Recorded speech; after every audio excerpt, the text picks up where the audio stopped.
Yeah. Anything else you want to share and tell me I can't share? You're sharing stuff with me. You want to tell me anything else that I can't share?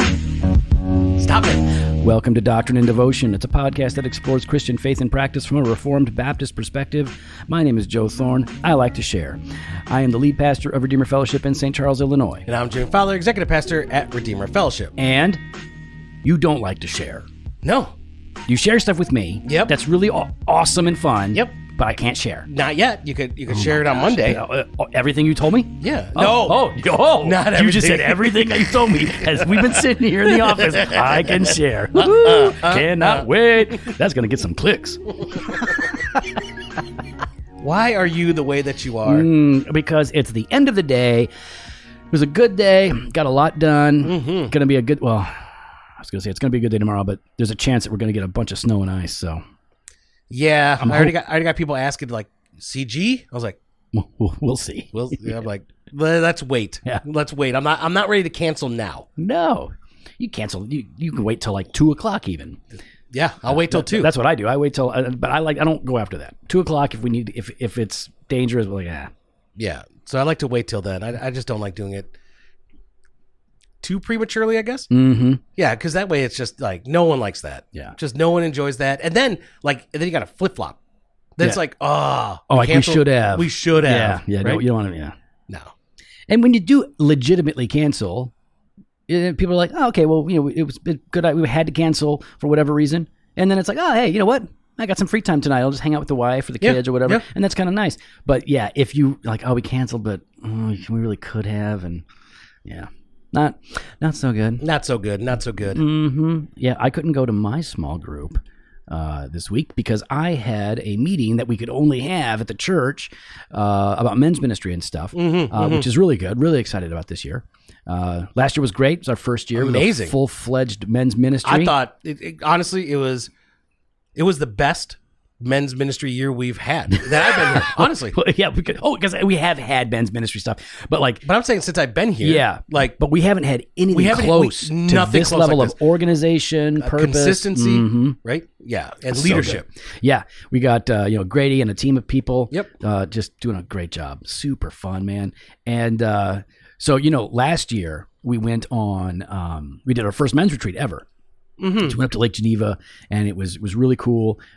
Overall, awesome experience, building boats and floating them in the lake and doing races and hang out and teaching. All that was just really good. But the only two things that everybody universally hated. Why are you going to talk about that here? Well, because it's public knowledge.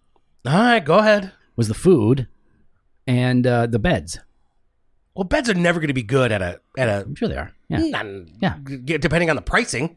Yeah, it's $6 more for a major upgrade per person. 6? Yep. Wow. I know. Really? So why would you turn away? Why would you? We're eating that cost. You're getting rid of. No. Oh, good. Cost stays the same for everybody that's registered. Good. I was about to say. We know what we're doing. Don't add $6. I should say they know what they're doing. Don't add $6 to every person. That's crazy. By the way, if we did, they wouldn't care because they don't like those beds. But here's the thing. So the beds were really difficult. Some people were more just frustrated with the beds than they were the food. Other people, like Kevin, didn't like the food more than he didn't like the beds. But everybody said, but in the end, didn't care because the event was so good. It was so well done. So this year, it's going to be more of the good stuff. And then we have a way to do much better food and better accommodations. And it's not going to cost our people registering anymore. Oh, am I doing food? No, we couldn't afford you. Are you kidding me? I'm about to say, that'd be like $20 a head. I'm about to say, there's I didn't hear you guys wanted me to do food to have better food. Yeah, because I could do a menu. I know that would be good. And for a camp menu, I used to do real good camp menus. Oh, that's interesting. Yeah, because I always think about you doing the fancy stuff at home, but I was like, oh, you would, but you also do like what do you call it? Barbecue, smoke meats and all that stuff. Yep. But then you could totally step into. You should try and go on one of them Food Network shows. You could do that. Why not? No, that's not with the professional chefs, but with people that are like good cooks, but not professional chefs. Nah, they're better. They're better than me. I don't know. I think so. Because the problem with those shows, not the problem, my issue. Yeah. The shortcoming for me is, I have to have everything that I want and it's got to be planned out. Oh yeah. And there's oftentimes like twists. The twists. Okay. The twists are the stuff I can't. Yeah. I can't do. Now I could take food, old food, and make it better and combine it to make a new meal. Do you see those TikToks where these guys will bring their dads or these famous chefs or well-known chefs like a bag from McDonald's and they'll say, "All right, make this awesome." Have you seen those? They're pretty cool. That I can't do. I can't do at that level. Listen, my level's like, here's some old, roasted potatoes, and here's some veggies and meat from whatever. From an animal? From like just something. Yeah, here's some ground beef and everything. Shepherd's pie. Like I could do that kind of stuff. Ooh, I love good shepherd's pie. It's leftovers. Leftovers shepherd pie. I call it my bootleg shepherd pie. When I grew up, my mom used to make shepherd's pie, and what it was mashed potatoes, and then ground beef and gravy. That was it. Huh. Just a ladle of ground beef and gravy on top. That's how I grew up. That's all I knew, and it was fine. It was tasted good, but that's not shepherd's pie. And then I'd never had real shepherd's pie until Jen made shepherd's pie for me. And then you're like, oh yeah, I was like, holy smokes! It's different. It's so different. It tastes great. Tasty.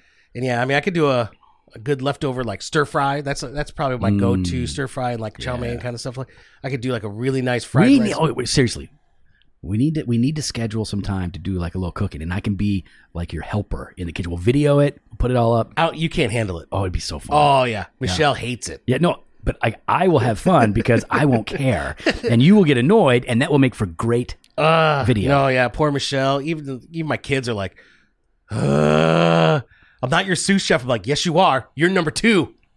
I'll. Oh, you know what? Okay, yeah, we got a videographer at the church, so we'll work this out. Ooh. We'll do it. All right. Well, let's talk about small groups. Still? Yeah, we're gonna talk about small groups. Yeah, we've been on a small group little binge. Mm-hmm. You guys are probably gonna cancel in like an hour for tomorrow because there's the potential of some snow. I am not canceling tonight. You know what makes you want to cancel small group? Troublemakers. Anybody that's ever been in a small group for any length of time, most people that have been in a small group for any length of time has experienced a troublemaker. Somebody who is just, they're not always trying to be trouble, but they wind up creating tension or anxiety or frustration. Well, see, okay, so here's the thing, though, right? Is like when you say that, then we use the word troublemaker kind of broadly. Yeah, we are. Right? And I think it's important to say that not all troublemakers are the same. That's right. I think that's really, because when I hear troublemaker, I always think of like the intentional troublemaker. Someone that's pot stirrer. Someone's there just to stir that pot. Let me just go ahead and throw this bomb out here, or let me derail the conversation, or let me, hey, listen, I want to get everybody to believe this like fringe thought that I have. Right. I want you to get on my soapbox with me. And we're all just going to focus on this, right? But what you're saying, like, so we have those intentional. You're talking about now the unintentional ones. Yeah, different kinds. Yeah, it's like some people just don't know. Maybe they're socially off or awkward a little bit, and so like they wind up doing some things that that make people uncomfortable. And so we came up with different kinds of troublemakers. How many? 1, 2, 3, 4, 5, 6. So we got 6 here. 6 troublemakers, and there are more. And again, these aren't always bad people. Sometimes they're just people that are doing something that you wind up encountering in a small group that you're going to have to address. If you don't address the trouble that arises in your small group, it stays, it festers, and it can make people not want to come anymore. It can make people not want to participate. Troublemaker can, you know what a troublemaker can cause? Trouble. That's right. See, look right there. Well done. Finish each other's sentences on the same page. So before we get into like this list of the kinds of troublemakers, again, I think sometimes like let's talk about what troublemakers are not. Okay. Right? Because I think a troublemaker is not someone that makes mistakes in like interpreting scripture. Because sometimes people, they're learning, right? They're learning. Sure. They don't have the schooling that some of us have, right? Some of us have had years of intense study on how to exegete a passage, how to look at the context, how to, just kind of take a broader look at something, at a text and a passage. So when we arrive at a text, we have this background information, we have this knowledge, and how do we go? Not everyone has that. Yeah. You're not a troublemaker if you're getting something wrong in interpretation, or if you're asking a question that is off point. Like that's not what I mean by a troublemaker, right? And some people are just needy. Some people are needy. Now, there's a difference between a person who is needy or in need, and so they require more attention, and the person who is just going to be a soul sucker and just like constantly, because they're self-centered and they just want it to be about them. That's a different. But some people wind up being needy, and they are going to require more attention from you. That's not a troublemaker. I'm not talking about them. And same with like people that just think differently from you. I was trying to think of a third one. That's a good one. Yeah. Just because someone thinks differently than you doesn't necessarily mean that they're a troublemaker. Yeah. It means maybe they're convicted. They're convicted in a different way. Yeah. And for a variety of reasons. We had a member of our small group, and they were going through a season where they just really started to struggle. And there's a bunch of reasons for it, but they really started to struggle with some of the higher views of God, right? The sovereignty of God, the absolute sovereignty of God, the doctrine of election, and things like that. And so, and they were like, you know what? I don't see that right now. I don't know that I agree with it anymore. And we didn't like bash that person or make them feel bad. In fact, we said, hey, you want to talk about it? We can talk about it. If you don't want to talk about it, it's fine. And we wound up having just an open conversation about kind of how to think through these things, or why, and then, and over time, that person, I think, was able to work through all of that, and it was fine. So yeah, just thinking differently isn't the problem. But there are some people that are problems. I mean, I can kind of think of Sir Talks a Lot. Yeah, he's a character in the Pilgrim's Progress, right? Yeah, I mean the individual that talks all the time. Now, sometimes there are people that try to talk because no one else is, and then there are others that because they want to help to keep the conversation going. They're trying to engage, and for that, I'm always thankful as a leader. Yeah, is that someone is trying to pick up the slack to kind of help others engage more. But there are some that don't do it for that reason. They do it just because they want to be heard. Yeah, they like talking and they tend to dominate. Sometimes they're not conscious of it. And sometimes I think they are and they don't really care. So we're not talking about the people like you were saying that we're trying to fill up the dead air. Like, okay, well, nobody's answering, I'll jump in, which is great. That's a saint right there. Yeah, thank you. Thank you for moving this thing along. Because I know Jimmy and I have the same sort of a thing. We'll ask a question, and if nobody answers, we'll be like, we'll sit here. Yeah. I'm comfortable. I like silence, actually. Fine. Yeah, I could use this little break. You wake me up when somebody decides to talk. But yeah, like the Sir Talks a Lot. By the way, very good song released by Sir Talks a Lot. Back, what was that? 89, 90. Okay. Baby Got Back. Anyway. Well, that's Sir Mix-a-Lot. Yeah. Different. Why? Different guy. Why aren't you tracking with me? I can't believe you left me hanging there. Like, I know you know Sir Mix-a-Lot. Of course I know, but I was like, man, who's he talking about? Yeah, I mean, I've had this, and so when you get somebody who is talking a lot, and there are ways to deal with it, even in the moment. I can remember one particular group I was a part of years ago, and we had a person who wasn't even a part of our church, but they started to kind of come. Then they were coming to small group, and they were just talking a lot. And I would just say, hey, listen, great. Like, that's because let's say they've said quite a bit, and then they're going again. I go, hey, listen, really good. I just want to hear from other people here. I want to give everybody a chance. So hold that thought for now. And then, and then I don't go back to them for a while, but that's not rude. That's just saying, oh, cool. Like, eyebrows up. I'm not frowning at them. Like, eyebrows up. Like, hey, all right, hang on. I want to hear from everybody here because I want to hear all these different thoughts and perspectives. And so what is important to me, though, is that I do go back to them. So I do the same thing. And I'll be like, just hold on one second. I kind of want to hear from this person right here first. And I'll let them go, let others go. You wouldn't go back to this person. Okay. This would be a person you would be like, I'm not going back to that ever. Well, I've not experienced that person, but because, I still want to hear what they have to say. I still want them to be engaged. I don't want them to feel shut down, right? But yeah, I try to go back to them. This person needed to be shut down a little bit. And that's fine. Yeah. Gosh. But yeah, no, you want to include everybody, and you don't want to discourage anybody from participating, especially if it's just Sir Talks a Lot, because Sir Talks a Lot isn't necessarily pushing false doctrine, or they're not necessarily, saying anything wrong. They're just verbal. Yeah. Yeah, I haven't had one of those in a long time. Because you are Sir Talks-a-Lot. I think, that's what it is. If you can't point out Sir Talks-a-Lot, you are that man. You are the man. All right, what else? Another troublemaker, the devil's advocate, right? This is the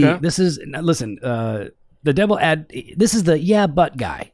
This is like, there's nothing, and by the way, playing devil's advocate can be very helpful. Yeah. Not wrong. And especially I love if you go, critical thinkers. Yeah, and you go, hey, let me play devil's advocate for a moment, or not to play devil's advocate, which means you're going to, and then you say that's fine. Then that can help us to look at the thing from different angles and then address the questions or the critiques. So that can be fine. But when I talk about the troublemaker who is the devil's advocate, it's the person who is always in devil's advocate mode. They're always contrarian. Always going, but every single thing. It doesn't, the whole Trinity, one God, 3 persons, eternally exist. Yeah, but like, oh my goodness, like everything is not everything's but. Like there's a place for that, and that can be good.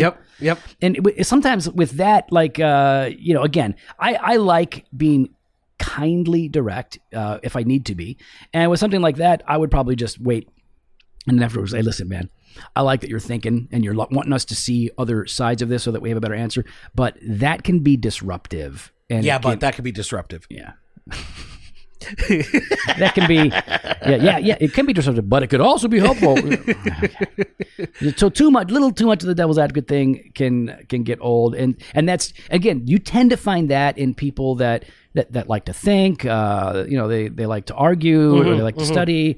So help them rein it in. You can actually say, hey, listen, devil's advocate, that can be a helpful tool, but you got to use it in measure, because if you're always using it, then it loses. People just kind of roll their eyes and stop listening. But if you save it for the right moments or the right issues, it could be really helpful. Yeah. Oh, I love the dead air that you bring to the podcast. No, I was about to good. Well, because I'm thinking, like, for like you mentioned, like those are, some they like to think, right? They're thinkers, and what's ironic is they're not self-aware of what's going on there, right? Yeah. Which is why I'm thankful for people like Joel Sedekase, right? Mm-hmm. So he's not one of those guys. He's a thinker. He's an apologist. He's an apologist. He's a very deep thinker, but he's not this guy. Right. He's self-aware enough to know he's not that guy. Yeah. And I mean, he definitely does. So I'm thankful, because I can think of like the thinkers that I know. So what does Joel do? The Think Institute, stuff like that, right? You can find, I think, Institute podcast. I think it's on YouTube. Just Google Think Institute. You'll find them. And so like that's a good person that thinks through things, and when it is appropriate, definitely says, well, let's look at it from this angle. Yeah. And I'm like, that really helps reconcile what we're trying to bring about, right? Yeah. So you have those kind of thinkers, but then you have the ones that are not self-aware enough to know you're actually derailing everything. Yeah, it's like those people, the devil's advocate people, they are so in their own head and in the doctrine or the text that they're not in the conversation. They're not in the group really at that moment. It's like, okay, this is fun for you, but it's not helpful to the group because it's all you're doing. What else we got? What about the rabbit hunter, right? The individual that loves to go down these rabbit trails. And so it's like they springboard for somehow, some way. Very often. From, it talks about, we get this crown running the race. How many jewels do you think is in that crown? And like, is there different colors? And I mean, there's a rainbow in Genesis. Are those the colors of the crown? Then the rainbow shows up in Revelation. And is that the crown that we're all going to receive? I think, and like a rabbit trail can be a lot of fun. I mean, that's the thing. Like in the midst of we'll have we'll be in small group and we'll be talking about what we're talking about. And then somebody will bring up something that's sort of an offshoot of the main subject. And you can see people want to go down that. All right, let's go down that trail. That's fine. We can do that. This is going to be fun and good for the group. Yep. But the person who's always on a rabbit hunt, every single possible rabbit trail, let's go down there. Let's go down this. This will be exciting. It's like, as small group leaders, we're trying to lead a small group through a discussion that's going to benefit them. And so oftentimes we have a particular place we want to bring them to, and that can change in the midst of the study. You might, I'm gonna shift over here as the leader. I can see that this is good, but they like to sort of. They're really what they're doing. They're kind of taken over in that sense. They begin to guide the conversation in ways that aren't going to be beneficial. What about the gossiper? Yeah, they're okay. What do you mean they're okay? They have good stuff they share like the most interesting things. I feel like they've got the best tidbits. But sometimes a group has that busybody. Yeah. That individual that really kind of hones in and can't help but, and sometimes they cloud it, Oh yeah, they mask it. Yeah. Mm-hmm. Are we is it time for prayer requests? Cause we got to pray for Jackie, y'all. Yeah. It's just, it's the busybody. And again, it's like some people are oversharers, and they're not intending to gossip, but it could still very well be gossip. Yes. Jimmy's looking at me because he thinks I'm an oversharer. We all know you are. No. First of all, you don't know. We don't know? You're telling me right now, Mm-hmm. if I called your wife and asked her if you are an oversharer, yeah. I'm not going to call her because I wouldn't do that to her without put her on air. If she responds to this text, I'm going to be shocked because I've texted her twice today and she hasn't responded to either one. I had to call her and then she didn't pick up. And then she called me. Then she texted me back. Oh, I missed your call. Did you need something? I'm like, look at my text. All right, so you go ahead and ask her if I'm a gossip. Go ahead. No, not gossip. No. I don't believe you're I said overshare. Yeah. Oh, okay. Why are you changing terms? I'm not changing anything. Yeah, I would be surprised if she responds to me though. I hope she does. I think that would be fun. All right, so yes, but so some people are they wind up sharing things that they shouldn't do. They're not trying to gossip, but it can still be gossip. Other people, they are genuine gossips. They're and again, you have. I'm not trying to get into people's minds, hearts, and motives, but some people do delight. Yes. In sort of pointing out the juicy train wreck, or concerns they like to share because it makes them feel important or that they're in the loop or that they have some sort of insight. The gossip thing needs to get shut down, and it needs to get shut down fast immediately. And hard. Yeah. Fast and hard. Yeah. We at Redeemer, we've never played that, never allowed for that. And it doesn't mean it's never come up. But when it comes up, we're like, no, it has. Yeah. I mean, I'm even thinking of groups that I've had where someone would begin to share something that I knew of, right? And I would just immediately say, I don't think we're not going to talk about that here. Yeah. And shut your mouth. That's what you say, right? No, I don't say that. No. And I wondered, did I make it more intriguing for everybody by doing that? But I felt like I had to shut it down. I had to shut it down because I knew what was about to be shared. And it's like, this is not, we're not going to talk about that because that individual is not here. And that we're not here to talk about that person. And now, listen, that's usually all you have to do. If you do that on the front end, as soon as something like this comes up, like, hey, listen, we can't share that here. That's not public yet. Yeah. Or that's not supposed to be public. They'll get the message. But if somebody has a habit of doing this, then you pull them aside and you say, listen, what you're doing is gossip, whether you intend it or not. And it's ungodly. It's uncool. Yep. Did she respond? Nope. Okay. I keep looking at your phone. I don't. Well, yeah. I'm hoping, but yeah. All right. So we got Sir Talks a Lot. We got the Devil's Advocate. We got the Rabbit Hunter. We got the Gossip. Or I'll just call them the Obsessed. The people, they just can't stop riding their hobby horse.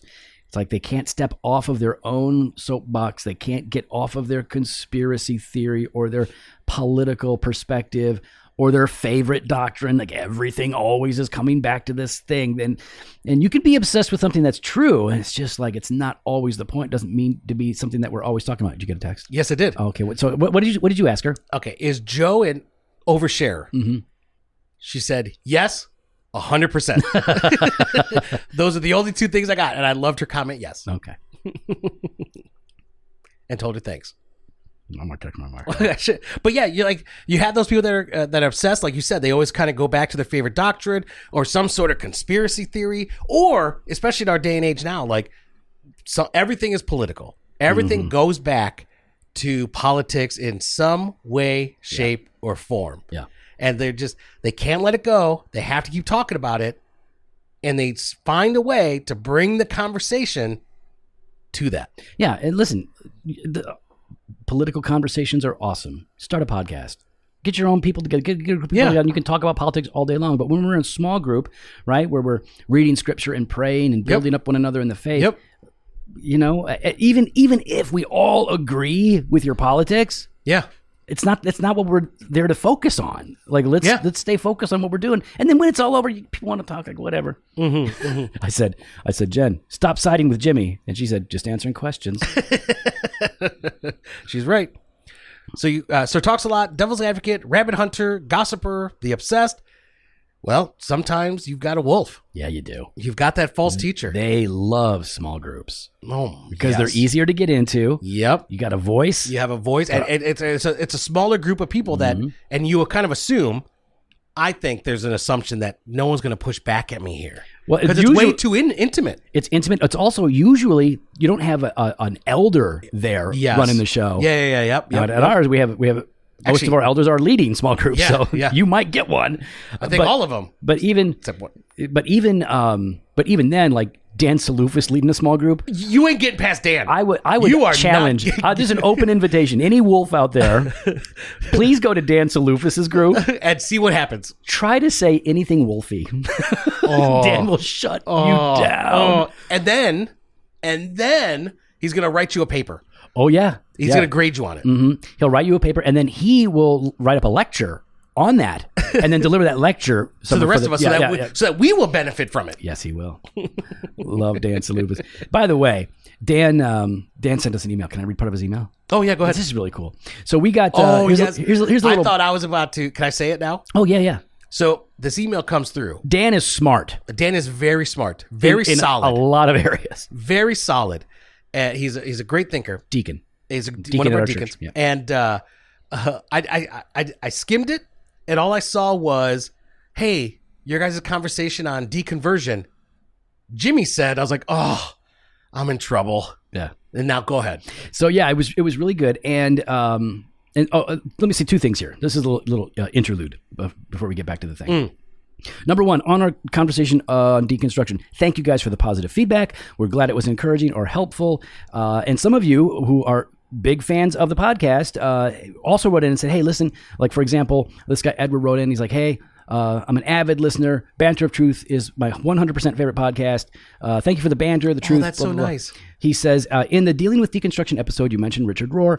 He is definitely a deconstructionist, but when he puts things back together, it is not based on the word. I have the feeling that you do not know much about him or how he deconstructs the faith, but after a little research, do you think people should look to his work?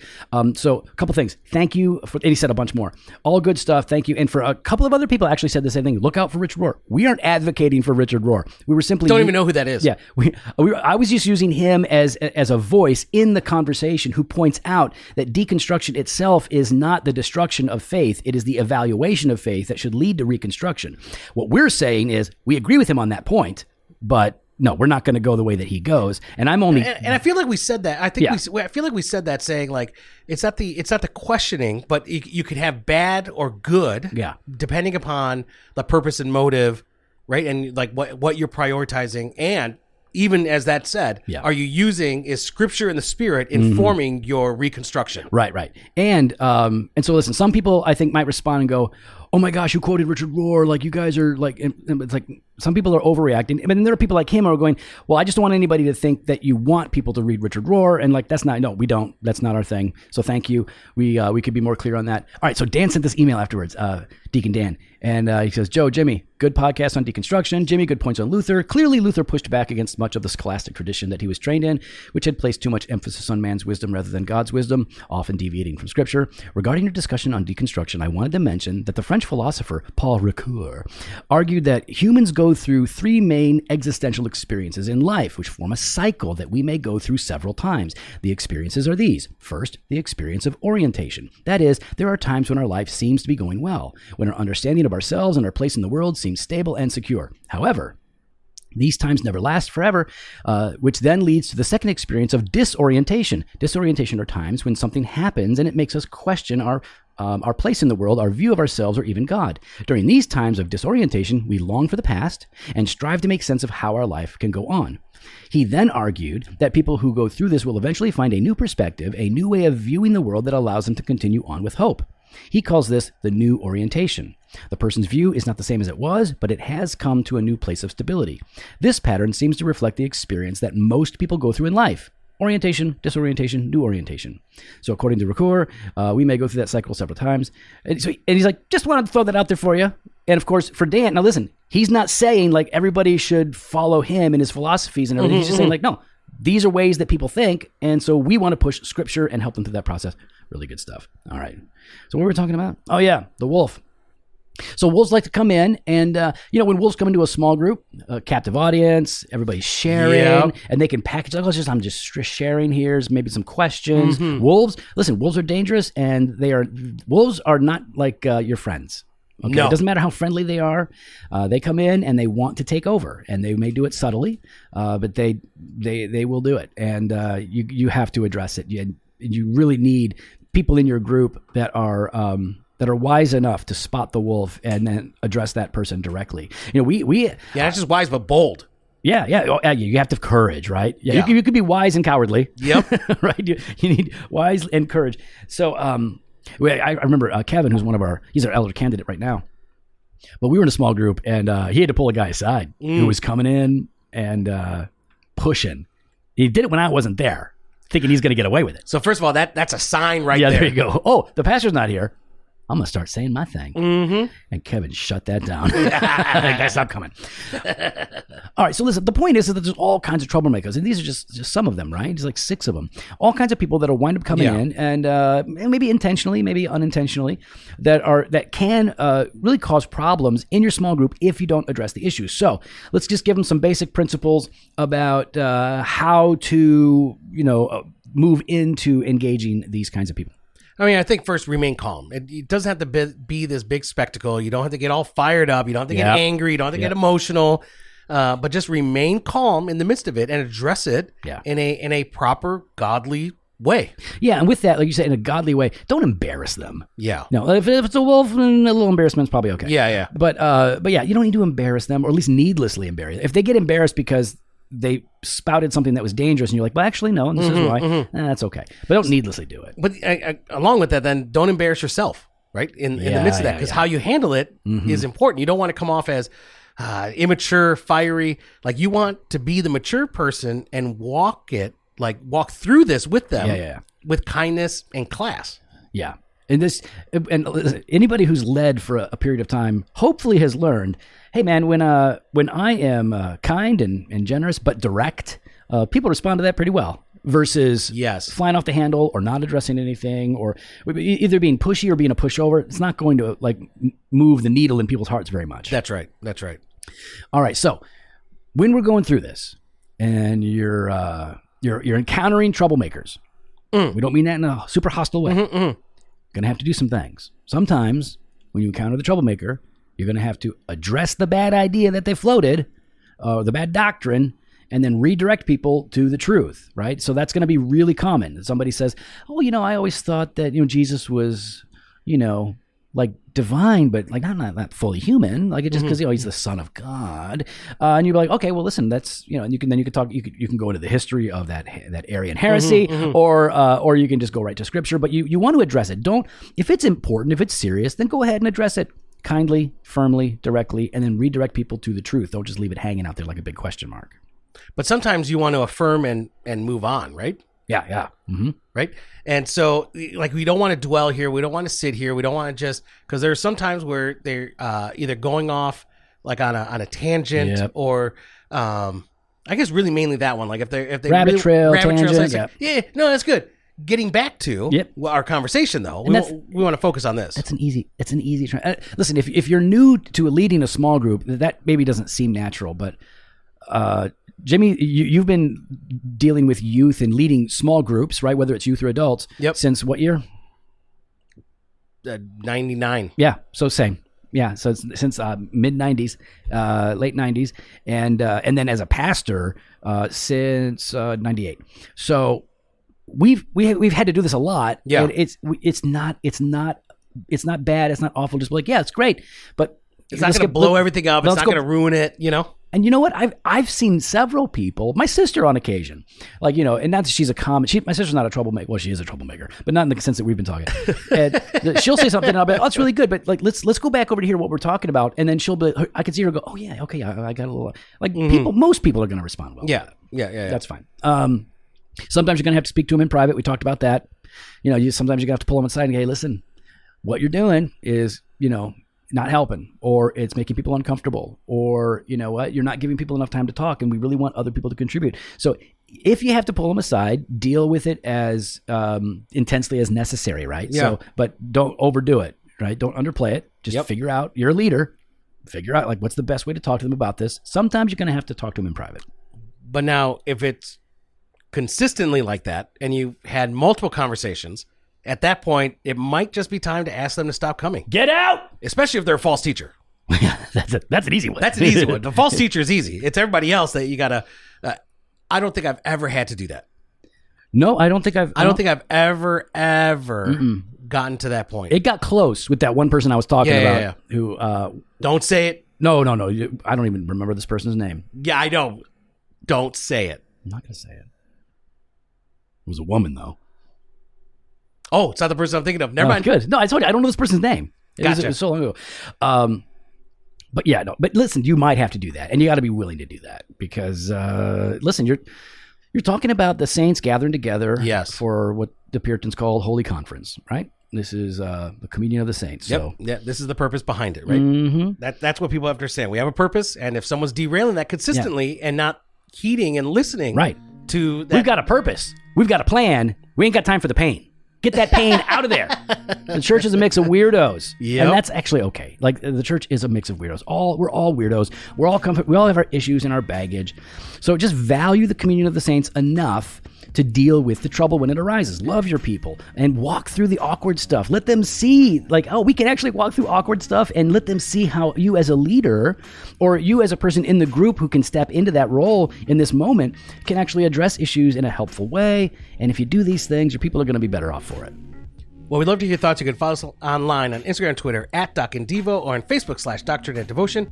You can head to the website, DoctrineDevotion.com. There you can contact us. You can sign up for the email blast at the store, JoeFoStore.com, and grab some gear. Got hoodies. Oh, we got the hoodies there? Mm-hmm. Hoodies are there. There we go. People have been picking up the hoodies. Awesome. We need to get them. We don't have them yet. I got to get one. We got that fresh pod every Monday and Thursday. We got blog posts and video content over at the website. And we got that all-access exclusive content. You got Banter Truth on Tuesdays, Weekday Wisdom Monday through Friday. You know what else? You know what they get? What? They get the blessing. There's no blessing. There's a blessing. Absolutely. There's no blessing. It's like a prayer cloth, but it's not material. Nope. You can head on over to DoctrineDevotion.com /all-access to sign up today. Later.